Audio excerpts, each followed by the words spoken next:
We're recording. What's up, dude? Ooh, The longer waited, dude. It feels like forever since we podcasted. that's okay. We're gonna make this Oh, that's more of a okay. more You're of a you're consistent thing, you know? you're forgiving us. Is that what you're saying, Yeah.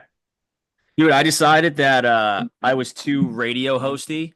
What's up, everybody? It's Tony from Polymath Fine. I'm just gonna fucking grip and rip. How do we think about that? I like that. I Do really you? do. Yeah. I Are you think the? Go what'd ahead. you say? Sorry, I'm so sorry. Go ahead. Oh no, I was just saying, I saw on LinkedIn, congratulations. Yeah, I don't think we can talk about that Yeah. legally. Legally. Maybe we'll edit this out. I don't fucking know. I mean, how many people watch this stupid fucking thing? Like Probably 12. nobody. No. I would say nobody. I mean, My I watch mom it. watches this, okay? Does she No. actually? No. Oh, your mom doesn't even watch this? I could ask her too, so No, you can't. It's like a pity invite. I don't want a pity invite. it's okay. Do do you want a pity invite? No, I do not. That's what I'm saying. So I think this would. Oh wow, I didn't even know your microphone was there because it blends Yeah, in. so Like, like I'm trying to get more theatrical. You know what I mean? I'm fancy. I have a microphone, but yeah, when I it's like up it. here, it's like in my face and it pisses me off. And then if That's it's really down nice here, though. thank you. Yeah, it's one of these it's got like a whole arm. It's like attached to the desk. Yeah, that's really cool, and you Yeah, can raise it up. But it's dude, like crazy how it blends in with your like what you're wearing. So like you can't even see it. it came with this thing, right? So I guess it's supposed to be like this. It's supposed to not muffle me, but it's supposed to help that so I'm probably not talking like that. You know what I mean? Yeah, So but I don't like it didn't really attach the right. I don't know, it's annoying. I'm gonna hold it for this podcast, I think. Should I take the blur off? What are we doing? um, maybe. Yeah, Yeah, take the blur off. Is that better? it is actually. Do I look more like I'm not Human. on like I'm not in a Zoom meeting with Yeah, 75 other people in corporate America? And exactly. I got this thing now. All right, dude, what's been going on? Tell everybody about your life because we haven't talked. Well, we talk every day, but we Yeah. haven't like recorded ourselves talking in over a month. So Let's see. I've anything, been and going into New York City a lot, Tuesdays and Thursdays, which is can't talk about that different. either. Yeah, we can. So that's People been hate us. crazy. I think it ties in well with what we're going to talk about today. Do you The really? commute to New York City. Come on, anything can happen. Yeah, fair, fair, fair, fair, fair. Yeah, that's a What's the good point. craziest thing you've seen? Do you really want to know? Yeah. I'll Well, tell you right. maybe as of like this past week, because I feel like if it's No, like the craziest thing, it's like crazy, but maybe just this past week. I haven't seen anything too bad this past week, Hmm. dude. The craziest story is when I Doesn't was have to I be was bad. I just like shocking, like something that's just like completely like I was not expecting that. Well, I mean, the dude the CEO that was murdered was around the corner from the office I go to. Yeah, So, that is pretty and I nuts. missed, wait, I missed it by 45 minutes. Yeah, So that I'm is in the actually city pretty pretty crazy. early. And it happened Yeah. at like 6:30, and I think I was in the city at 7:15. So crazy. Well, That is I should say nuts. alleged, right? Well, no, he was murdered. We just, Yeah, whatever. yeah, yeah, No, you want to hear the craziest thing that I've ever seen? yeah. Let's I go. once watched a homeless woman, or I'm gonna assume she was homeless. Maybe she wasn't, but I'm gonna assume she was homeless. I watched her take a poop on the subway tracks. Wow. That I feel like that's a common theme though, like just poop, everywhere. Yeah, she was we were on the same Kind of sad subway. though. We were on the same subway and she was like rocking back and forth a little bit. I'm like, I'm gonna keep my eyes on her, make sure she doesn't, try to shove Wow. somebody into the subway. And as soon as the doors opened, she ran to the other track. You know how there's like tracks that are Yeah, parallel? yeah. Ran to the other track and in midair, it was pretty athletic. In midair, pulled her pants down and took a poop on the subway tracks, stuck the landing, pulled her pants up, and then she was like gone. It was kind of impressive. That's pretty crazy. It Not gonna was lie. insane. It was That's insane. I'm kind of impressed by that. That's yeah. When I tell the story, I think that's a common reaction I get. Yeah. I mean, that's very athletic. Dude, try to pull your pants down while doing a 180 turn in midair. It's not easy. And while pooping, like that's crazy.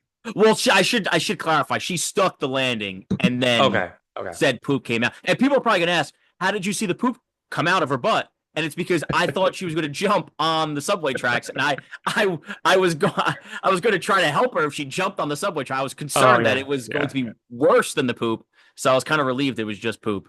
Wow. Um, That's awesome. You're a good person. I love it. is well, oh, that part. Thank you.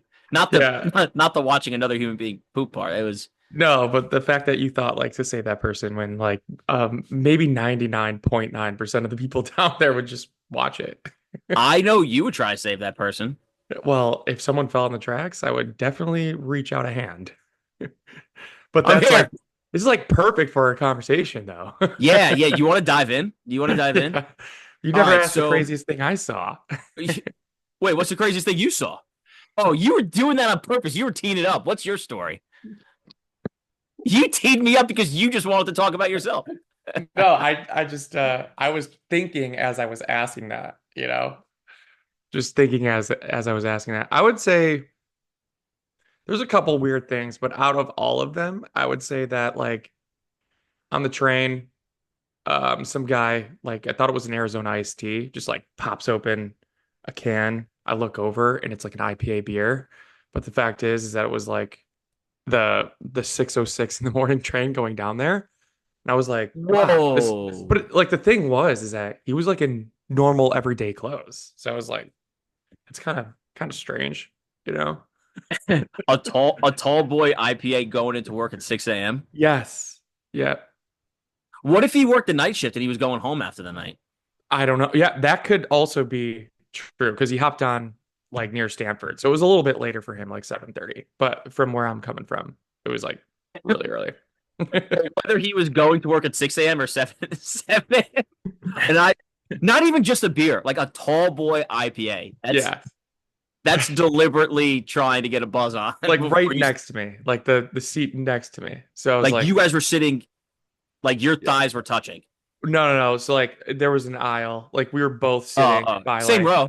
yeah, the back of the door where it like is you're able to go out. I found a good Yeah. seat right there, and then he was over there. And honestly, he just looked like a normal dude. Like he was bald. I don't know how to like he wasn't homeless or anything like you're describing. He was just a normal Normal dude. dude, he was bald. That's the Yeah. key component, the bald. Drinking We know a prior lot of to eight bald people. o'clock in the morning. I thought He that was was a what? little he was drinking prior to 8 o'clock in the morning. I don't think Yeah. I've done that ever. No, even when we tailgated some football games, Yeah. and at least started at 9:30, Yeah. maybe even 10. 8 a.m. is aggressive. Yeah. Definitely. But maybe he's been on the train ride a lot longer than I have. So I don't blame him. Maybe he needs it. I don't know. Oh my. Christ.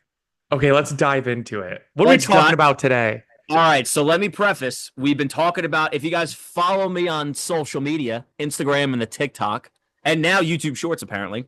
YouTube. We've been we've been talking about life insurance. We've done life insurance, trusts, wills. Well, yeah, a little bit of wills, estate planning, Mhm. Oh, mostly nice. life insurance though. So today we're going to talk about life insurance, I like it. and I want to give a little backstory. Life insurance is kind of the reason I got into this whole business. So I was you know this, but for everybody, the 12 people that are listening, Mhm. I was an intern at Northwestern Mutual. Obviously, they're a big life insurance company. It's kind of how I got into the whole personal finance space. Now, I will caveat, I don't sell life insurance. So, like, there's no, oh, he's trying to sell it to you. That's why he likes it, or that's why he's saying this. No, I don't make a dollar. Doug, not Doug, Zach, Yeah. Zach, Ah. well, whatever. Doug, Zach, whatever. Zach also doesn't sell life insurance. So, this is literally just our opinion on it. Okay, so life insurance is, I guess we'll just, roll in. Life insurance is actually two guidelines on the 10 guidelines. So it's guideline number 6, you buy term insurance. Mhm. And I think term insurance, and we're going to dive into the specifics, but term Yeah. insurance is very, very important to have, especially when you start to buy assets. And it's most importantly when you start a family. Most importantly when you start a family. So number 6 is buy term insurance. And it's also number 8. And we're number 8 is buy permanent life insurance. Now you're going to say, well, why are they two guidelines? Well, I'll explain that in a second. But number 8 is optional. Maybe I'm getting a little twisted around. So Mhm. How do Why I don't you start? dive into the details between like permanent and Okay. term? All right. Smart. Good idea. That's why you're gonna help me out. Okay, what is life insurance, right? Maybe that's a good one. Life insurance is an insurance policy on yourself, right? Or on somebody else. It says, hey, if I were to pass away today, I want to leave money to my beneficiaries. What's a beneficiary? It's someone you leave money to. Typically speaking, in a married household with kids, the beneficiary is the partner or the children or both. Some I've seen in some cases, some single people leave it to their parents, maybe a brother or sister. You can leave, but you can leave it to anybody. Is the moral of the story, right? Like you can leave it to your cousin, your friend. I think at one point I was Zach's beneficiary on his life insurance Yes. policy.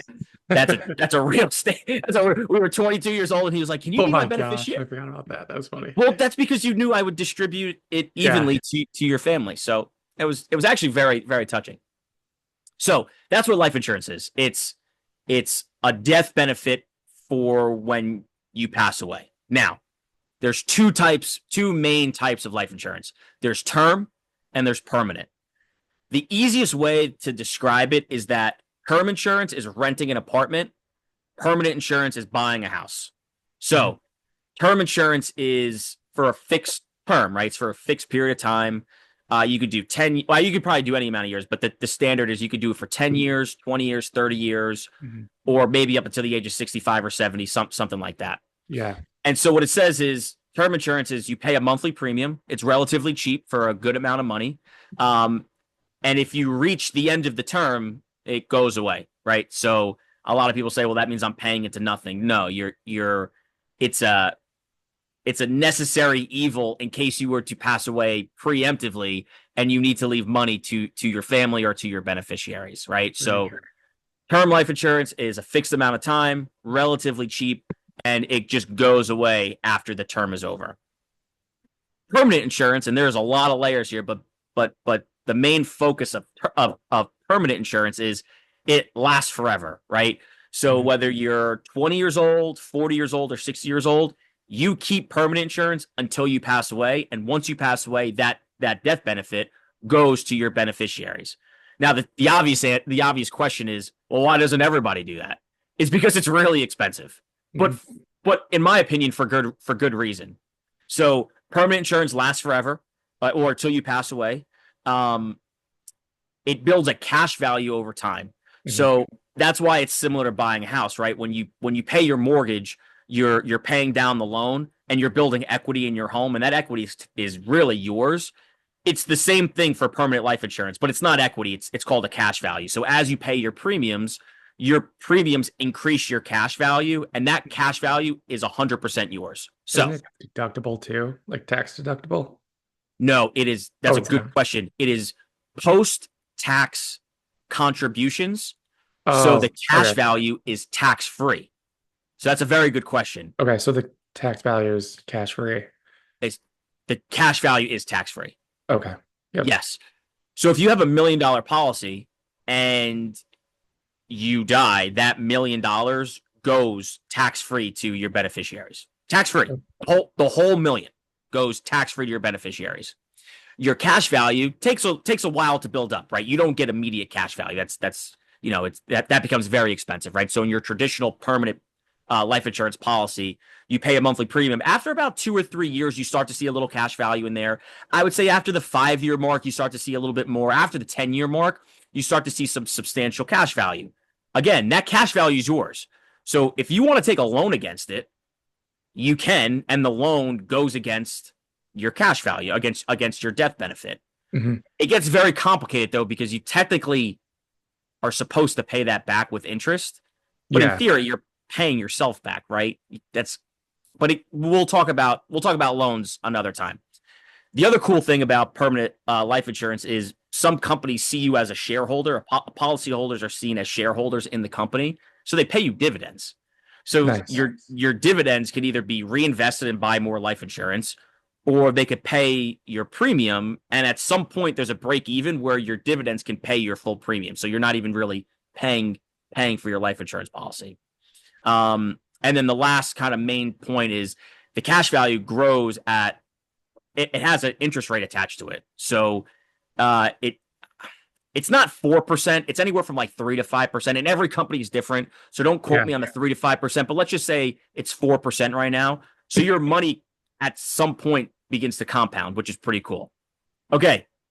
Everyone always asks, well, then why don't I do permanent? It's very expensive. Like it's like egregiously expensive for a big policy, right? And so True. I'll give you real examples. My $500,000 term policy is like $60 a month, $70 a month, right? Which is not horrendous.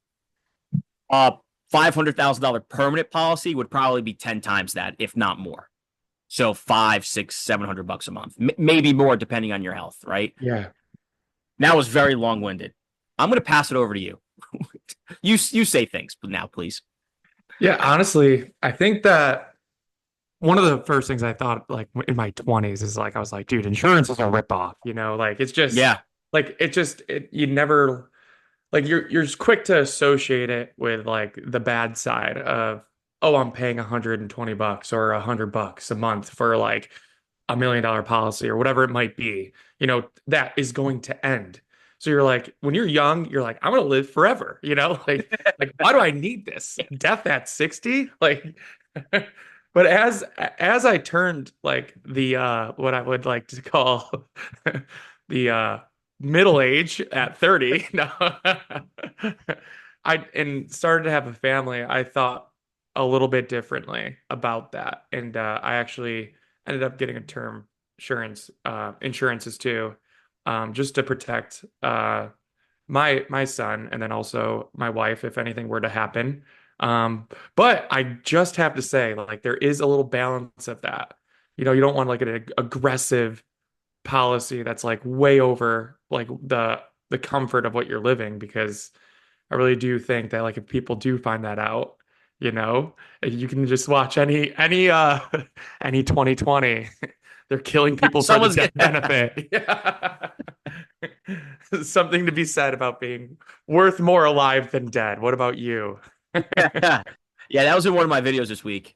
I was like, I Yeah. said something. I have a $500,000 policy, so I'm worth more dead than alive. So if I die, you know, you know, my life's not going to kill me, guys. But you bring up a really good Yeah. point, right? You don't need more than you need, and Yeah. so there's a couple things to do, right? When people ask me how much life insurance do I need, how much can you afford, right?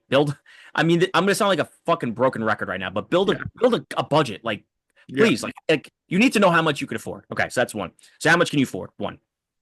Now you feel comfortable with that number. Two, I get basic expenses in there first.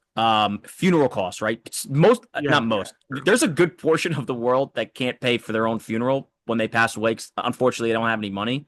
That's sad, right? You should be able to pay for your own funeral. And I'm not saying you need a $50,000 funeral, but you should probably budget like 10 to 15 grand for a funeral. They're not cheap. They're like absurdly expensive. So that's one.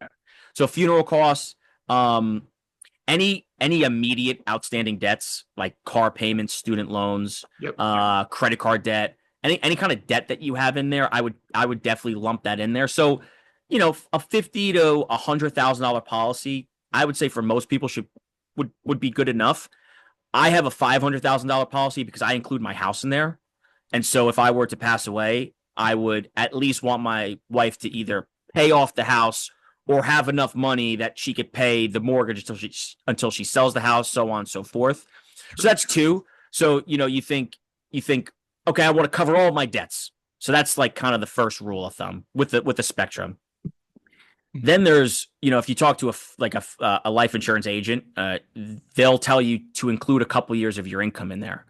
And the reason being is you've been living on this lifestyle for so long. So if you were to pass away, your partner, it's going to be tough to just drastically change their lifestyle. So it gives your partner and we're really talking about married couples with children, right? That's really who we're focusing on right now. It gives you a couple years, you know, 2 to 3 years, 2 to 5 years of normalcy, right? This is what I tell people. When someone passes away, it is the worst time in your life. Like the worst time in your life. Why the fuck would you ever want to have to worry about money? True. Why would you want to worry about money?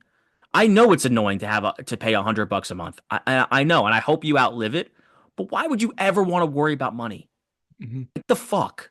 So anyway, so some people do so that the second step is, hey, let's include all of our debts and let's include, a couple years of income so that way my partner could, live normally, right? Or try to. And then the third one is what you were talking about before. It's a little bit of not egregious, but it's really thinking about the future. It's debts, it's income, and then it's future expenditures. So I've seen people include an extra 200 grand in there for college education for their children. I've seen people include future retirement contributions, right? So if an IRA contribution is $7,500 per month, they say, okay, I take the 7,500, I multiply it by 20, and that money is going to be tax free, and you're going to make IRA contributions, something like that. So you include future retirement contributions in there, among other things. It doesn't have to be defined by this list, but that's kind of how I. By the way, all of this is in the guidelines, so I hate to keep pushing that on people, but instead of paying me $150 for an hour, like go download the guidelines for $5 or $10, and Yeah. all this information is fucking free. So, And uh, another great thing too as well, and I don't know how you feel about this, and it doesn't have to be a specific one. Um, but basically like you and I had a conversation one day about life insurance, specifically about term. And I just was thinking like about it, it made me like reflect on some of the things I own and like what Michelle or Joshua might have to like do if I were to ever depart this earth. And the first thing I was like is, oh, you can just sell the real estate, cash it out, but realistically, like that's also like a little retirement plan for my wife. So that'd yeah, be kind of unfair. So why would she have to do that? So really with just kind of thinking that through and thinking about what I assessed was my income level too as well for how many years I think would really benefit. But there's apps now that you plug in all this information, and it will tell you exactly the policy that it would request for someone in your specific, like that specific lifestyle. can And I you went with that. offline? Can you send me that? That's very Yeah. interesting. Yeah, it was I really want to like, see. I want to see how accurate it is. yeah, What I, and what I calculate versus what it calculates. yeah, That's and awesome. it has a like 9.6 rating. There's no medical exams, nothing.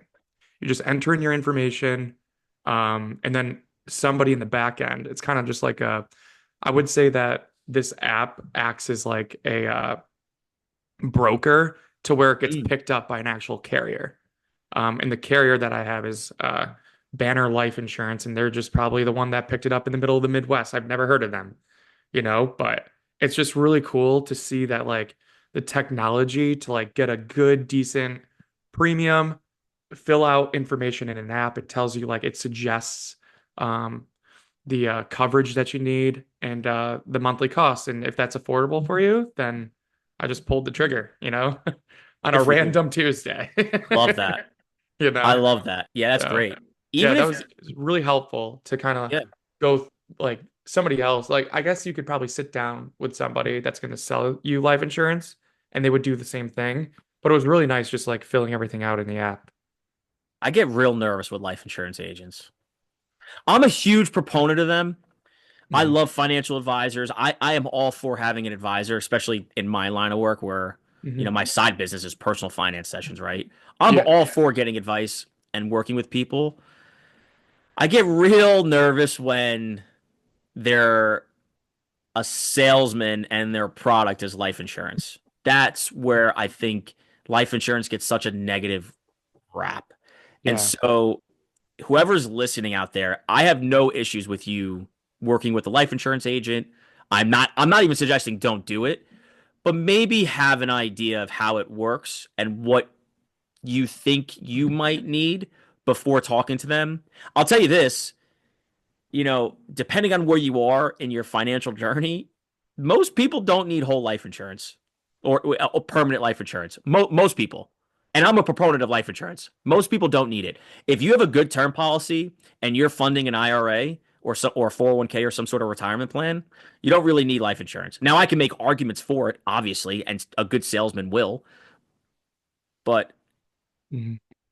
I agree with what you're saying, Zach. I'm not saying you're wrong. I get nervous when it's like your cousin's brother's like nephew, and he just started and he's like real gung ho, and he's like, oh yeah, everyone needs life insurance, and you should Yeah, get a permanent policy, and you should get a $10,000 policy for $100 a month, and you're like, well, that doesn't make sense for me because yeah, what is 10 grand gonna get? It's gonna just pay for the funeral. It costs yeah, me more. That's what I get nervous about when you start.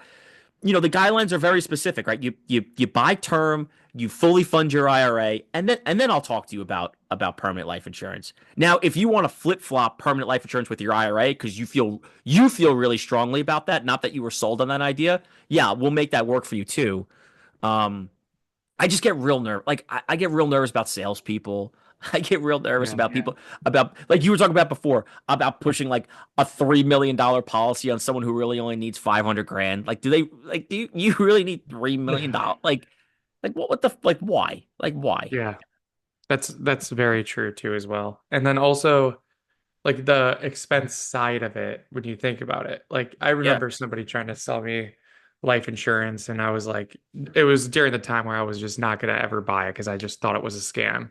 And this proved out to be right because it was like, yeah, pay like 60, $50 and you can get $150,000 when you die. Like that to me just was pennies and like I was like, I get that through my work, like I was yeah. just like that's And enough for people like do. Yeah. what would you say? No, and people get it through work. So some people are just automatically covered. I don't know if it's Yeah. enough, but that's a good Yeah. point, is what I'm But like saying. that's like the type of life insurance that I already get through my work. Like like I was looking for like if I were to like pay for something, maybe a little bit more expensive, but like just making sure that like it's enough to at least like cover some like my house, like houses are not Yeah. cheap anymore, you know? Houses are No, I not cheap. agree. Yeah. You No, I know, agree. like inflation and everything. So those are things that have to Fucking inflation. Like, yeah, fuck. have to be like accounted for, sadly. So Yeah. What I used to tell when I was at Northwestern Mutual, one of my sales pitches was maybe I should cut that out. Fuck, I don't really care. What are they gonna do? Fucking sue me?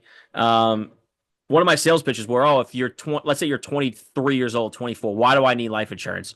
Well, you get a big term policy because then you could convert it over time, right? Which is a good selling point, in my opinion. You know, life insurance works that the younger and healthier you are, the cheaper it is. cheaper. Now, Yeah. you're paying it over a longer period of time. So, in the long run, is it cheaper? I don't know. I've never done that math. That's actually an interesting analysis to do. But the cheaper it is, the younger you are, the cheaper it is. Mhm. And the thought is, okay, I don't have family, I don't have kids, I'm not married now, I don't have a house. But if I can get $1 million policy now, and then I could convert that $1 million policy to a permanent policy over the next 10 years, the health benefits, yeah, you start to see the advantages of not, of, you start to see the advantages of pricing, of lower pricing because you're healthier and you're converting earlier. True. Because the one thing we didn't really talk about was, okay, that cash value. What happens if you make it to retirement and you're alive and you have $1 million in this cash value? It's fucking yours. You do whatever you want with it, and it's tax free. So let's say you have $1 million, you're expecting to have $1 million in an IRA when you turn 65, and you have $1 million life insurance policy. You have $2 million now.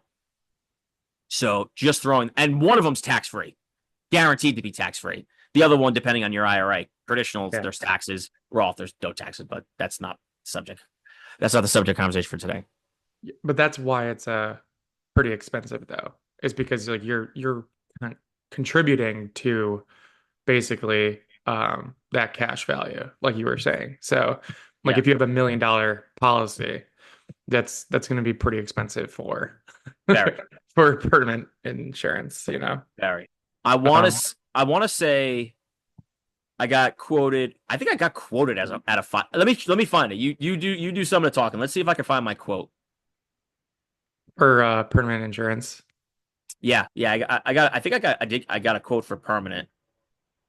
Yeah, I haven't Um, really looked into that just yet, to be honest, because that's just where I'm at. Like I have a pretty solid term. And I just look at that as like an expense, but it's also a very good one because I think the total amount that I'm going to pay for 30 years is like less than 50 grand.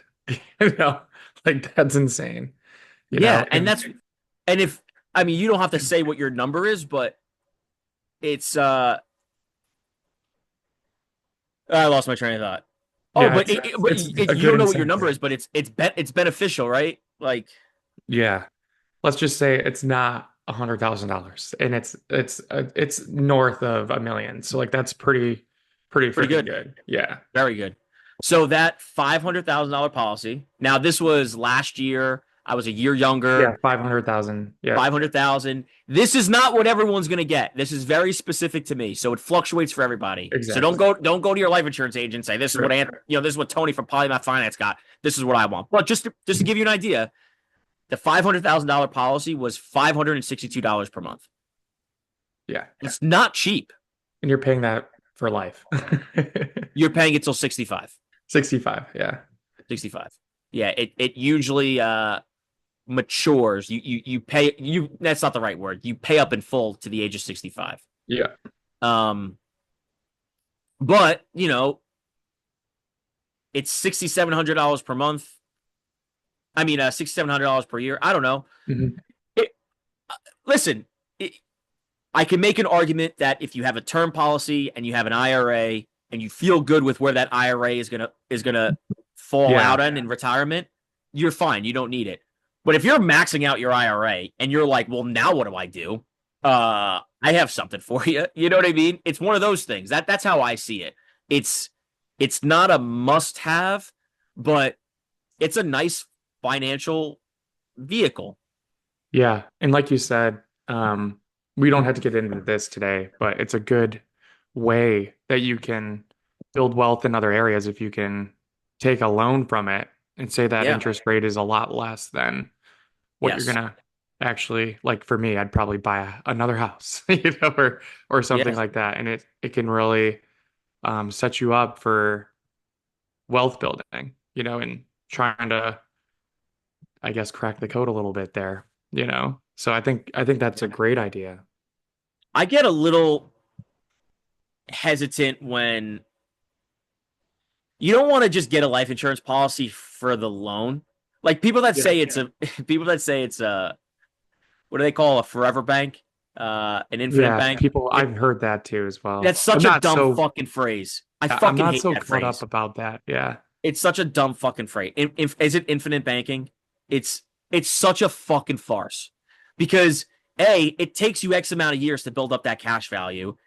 And B, you have to pay it back. An Yeah. infinite bank means you have an endless supply of money. It's not true. Like it's not true. And then those motherfuckers about the IULs, like I haven't done a lot of research on IULs, so I think we should save that for another day when I really dive in. But that's a fucking that's for rich people. Yeah. That's not for the average person. It, those policies are like 2 fucking grand a month. Like Yeah. I'm so sick of seeing the and listen, their videos are edited great. They do a great job editing, but they edit these fucking videos and they're like, oh, IUL, like you could be rich in like a year. Like, fuck you. That's not how it works. Like you have to front load so much money to Yeah. have a cash balance to then loan from your if you have 100 grand in your bank account, just go buy a goddamn house. Not I'm not yelling at you, Yeah. but like just go buy a house. Like, why do you need to fund an IUL account, a policy to then buy? Why? So you have the insurance policy. I have an idea. Get term for $50 a month and then buy the house on your own. Why do you need an IUL? Like Yeah, it doesn't. save the- It's so expensive. It's Yeah. so expensive. Yeah.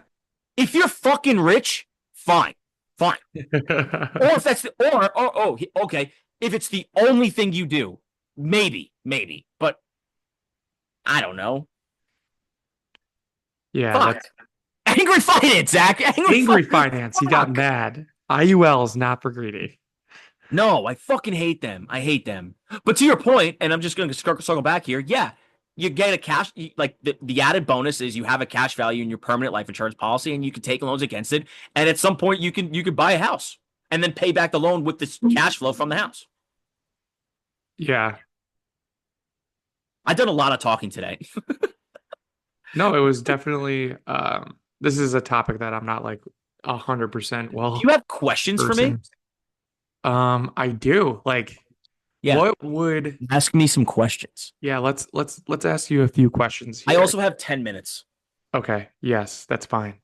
Um, what would you say that like I know like the guidelines, right? Like 1 through 10 and they can kind of be all switched around. What would you say would be the perfect time to like if you're conquering debt, paying off high interest, like anything and let's I would like to define interest like of what I personally think is high interest, like anything maybe north of like 12%, is a I pretty, agree you know, wholeheartedly.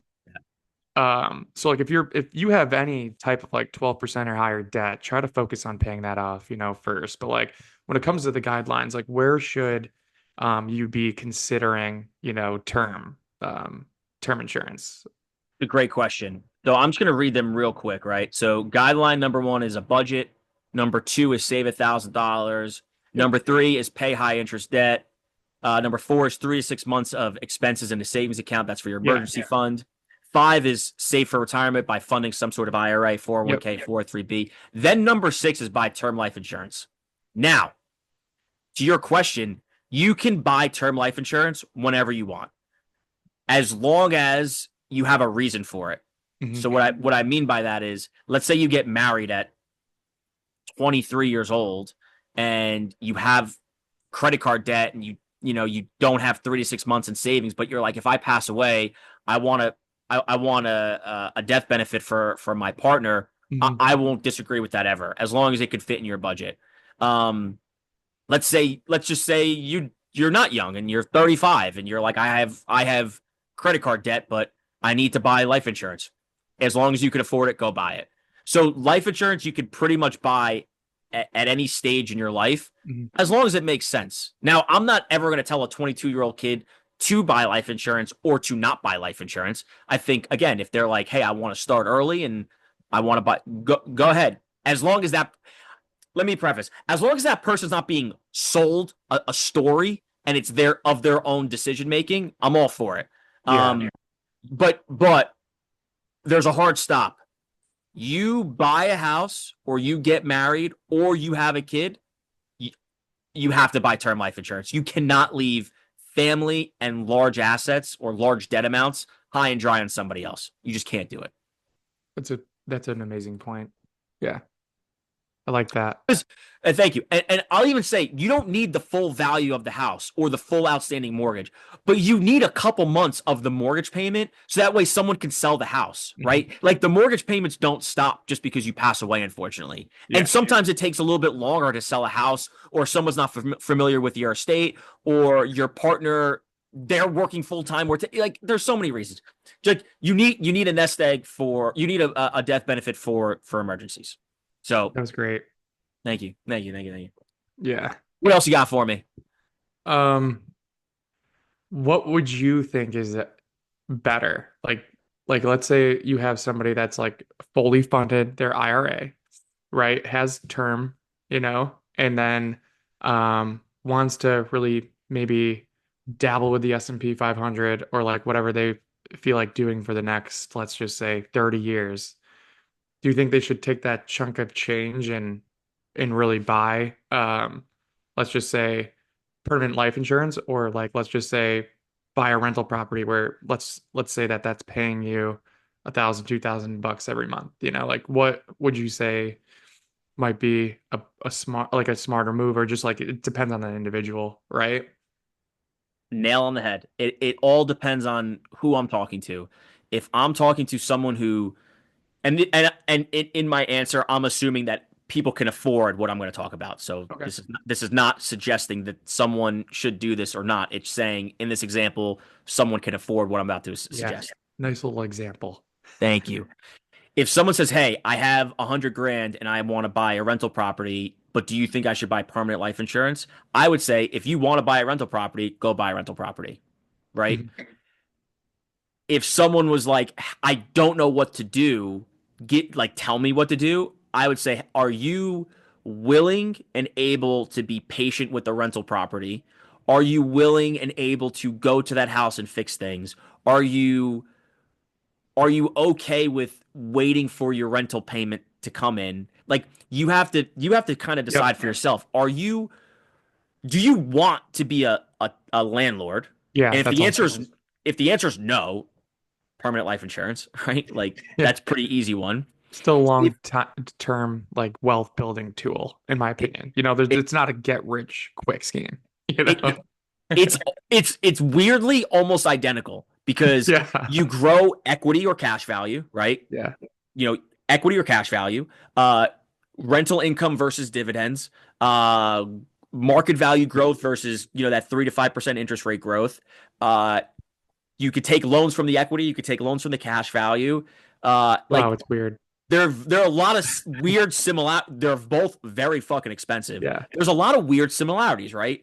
Yeah. Um, it's really dependent on your risk appetite, one, Yeah. and two, how much capital you have. So if someone's like, I really, really want to buy a rental property, but I only have $10,000, you're probably not going to buy a rental property. That doesn't mean you should go buy permanent life insurance. It just means you're not. But like I said, if you have 100 grand, 150 grand just sitting around, and you're like, what the fuck do I do? I would say, what's your risk appetite? Now, Yeah, for the that's fair. person that's truly split down the middle and wants to do both, I would. I give no investment advice. This is my opinion, not Yep. advice. I would say, well, why don't you buy the rental property, wait for it to start cash flowing, and then use the cash flow to buy permanent life insurance? Then you get both, That's great. Yeah. right? That's And that's kind of that's how my brain thinks. Get cash flow first, and then use cash flow to buy other things. that's amazing too. And like you were saying, like rental property isn't for everybody because It's it's not. actively participating for however long you want to do it. Now, It's just a I little got. bit.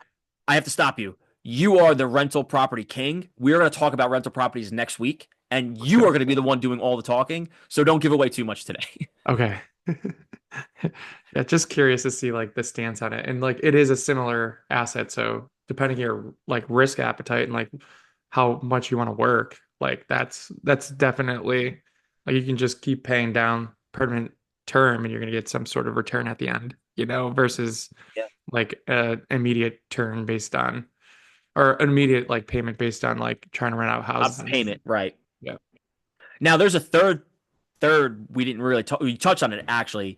Investing into an index fund or into the stock market. So Yeah. that's a third. Hey, I could do this with my money, and there's nothing wrong with that.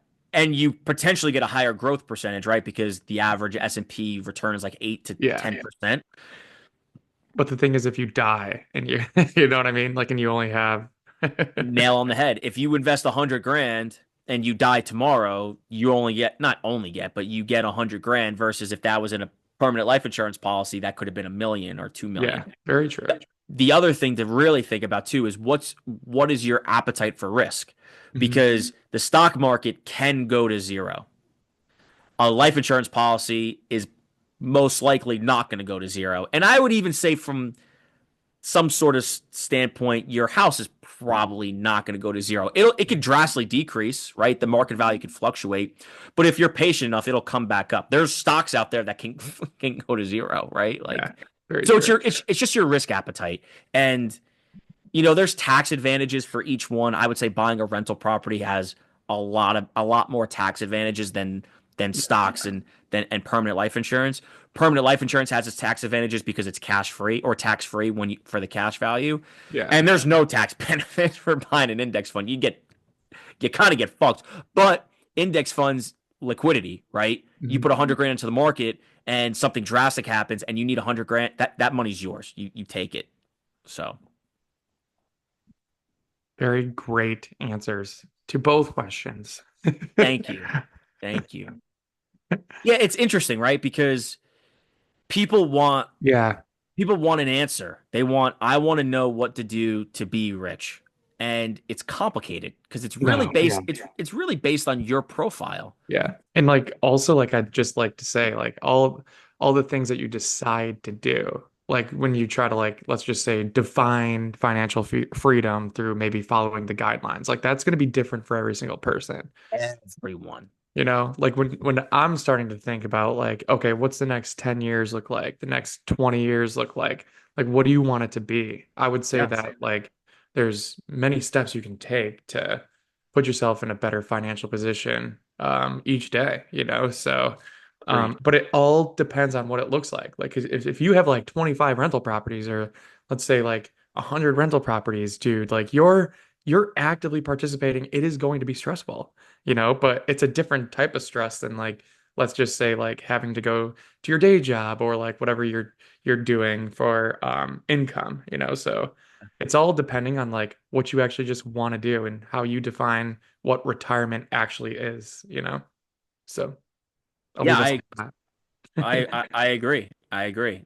You define what you want your financial future to be. I like that. And if you need a little help, shoot us a message. Let's go.